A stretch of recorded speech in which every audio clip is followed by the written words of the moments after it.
one day we'll learn to speak in a proper way. We'll master stress and good pronunciation. The future still seems so far. There hasn't been such setting on. I wish there were systems to guide me.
So, hello, ladies and gentlemen, distinguished guests, spectabilis the Dean of the Faculty of Arts, honorabilis the Rector of Masaryk University, Your Excellencies, Ambassadors, dear participants.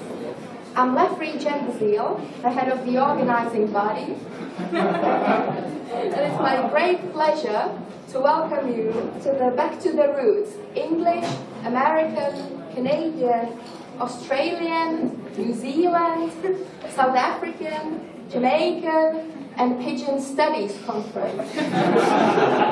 I greatly appreciate the participants' cooperation in reducing the event's costs and saving on accommodation by holding overnight session in sections. Thank you. And a busy program we have indeed. Professor Dr. Anna Laura Margherita Uzai-Cocconi of the Dolce Vita University in San Reno, Nevada, San Remo, Italy, will now address you in her opening speech, after which the conference plenary lectures will be delivered. George Komenikolas will present her latest paper on FSP, which is Functional Sexual Practices. Kidia Risling will disclose the state-of-the-art investigations of the Queens of Slime. Katka Price-Narova will inform us about her research in environmental terrorism. And Stephen Hardley will lecture to us on critical and hybrid readings. Dottore, professore, Uzai-Cocconi, per favore.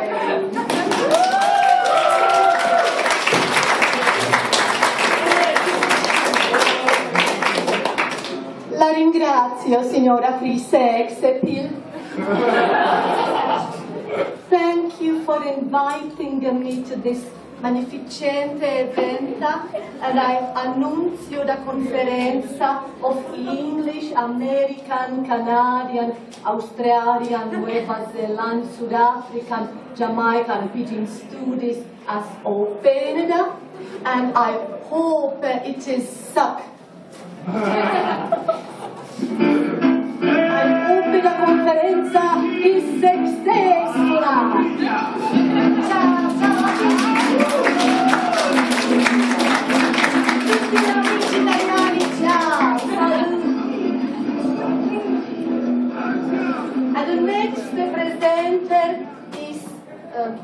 Mrs.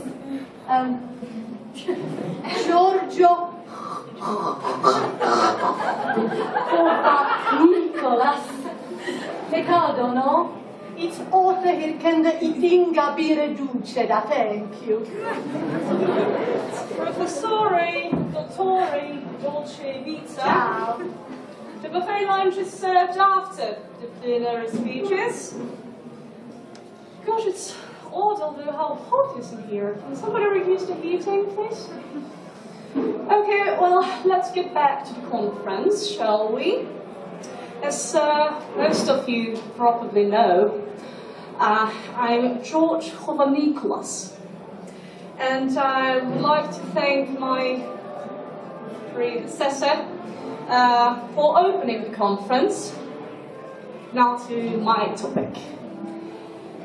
The paper I am about to deliver is a revolutionary contribution to FSP, and based on my lifelong research in functional sexual practices. For the audience to fully comprehend its relevance, I feel obliged to tell you a bit about my background.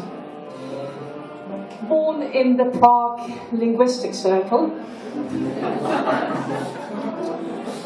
and a legitimate child of two of its members, and a surrogate mother. And one of the first such cases of assisted reproduction, I strongly felt the urge throughout my childhood to disclose the correlation between sexual and linguistic behavior in humans. Studying at this department naturally only increased my interest in the degree of communicative dynamism. However, with all due respect to Brno School, I developed a hypothesis that it all depends on person's sex, gender. Thus, to prove this and be able to do the field work, I had 2 gender assignments done. And although I have collected a vast corpus, or rather corpora, both male and female, there are still a lot of unexplored curves, if you know what I mean. Anyways, there's never enough volunteers, so in case anybody would be interested in my little project, you can come to get my business card after the conference. Let us proceed. According to Mrs. Taylor and Gender Zeal, I had the great pleasure of attending one of their lectures March 2012. According to them, all humans are homosexual. Some of them turn straight, some of them are both, but who am I to judge, right? May I? Curiously, the floor is mine for another 75 minutes. I simply have to stand in here. It is my academic duty to put things in proportions here. My research on the queens of slime has proved that your investigations have been carried in, kind of completely erotic directions. You haven't considered the diachronic cultural and literary studies point of view at all. Just good science. You base your results on your sexuality, and very vaguely define sexuality with that. Did you say you had a sex change? You mean gender reassignment? Yes. I had indeed twice for the matter, from female to a man and then back again, for the sake of my research. Oh. And your dick? Still have one? Well, it's any of your business, but yes, I kept my male sex organ for years. Oh. Do you think you'd call the things, their proper name? I don't care for such bullshit as political correctness. You still don't know, actually, the last thing about your, pardon me, fucking research? It's an insult. All the facts about you are insults. And why are you so cranky anyway? Haven't you had your cup of tea yet? Oh, I would love some, thank you. Now off you go. Oh, the British and their tea.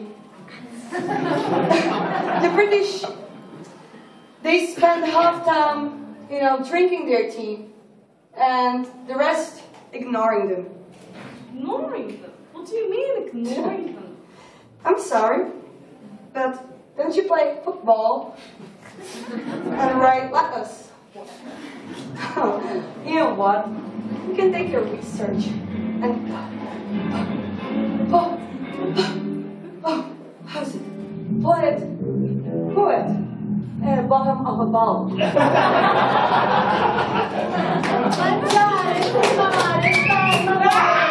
Interesting, ain't it? Interesting shift of communicative dynamism, ain't it? Stop doing this. I should really thank you for a wonderful academic exchange of opinions. Andiamo Okay, so it seems that our Italian colleague requires food, cigarettes, and lesbian sex. Let's have lunch. But before we do so...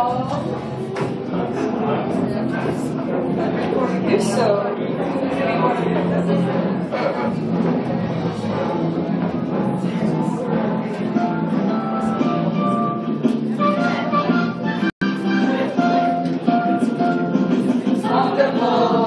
It's marvelous to be a well-linguistic team. Oh yes, it's wonderful. It's marvelous to be acting your self-esteem. Oh yes.